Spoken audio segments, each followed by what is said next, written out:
এতদিন বাজেটে one of the most suggested phone ছিল iQOO Z10X।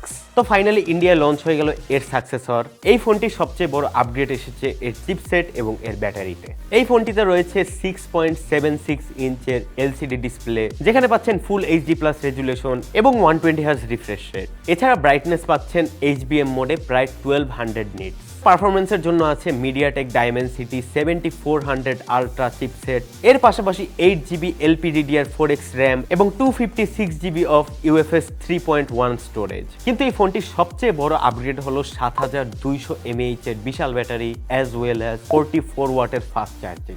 এছাড়া ফোনটিতে আছে সাইড মাউন্টেড ফিঙ্গারপ্রিন্ট স্ক্যানার এবং আইআর ব্লাস্টার। ফোনটি আউট অফ দ্য বক্স আসবে Android 16 on top of origin OS 6 এবং ফোনটিতে আপনি পাবেন 2 বছরের OS আপডেট এবং 4 বছরের সিকিউরিটি প্যাচ আপডেট। এখন এই ফোনটি ইন্ডিয়ায় অলরেডি অ্যামাজনে iQOOর অফিসিয়াল স্টোরে বিক্রি করা শুরু হয়েছে এবং বেস ভ্যারিয়েন্টের প্রাইস হচ্ছে 19,000 রুপি এবং 8GB র্যাম এবং 256GB রমের একদম টপ অফ দ্য লাইন ভ্যারিয়েন্টের প্রাইস রাখা হয়েছে 23,000 রুপি।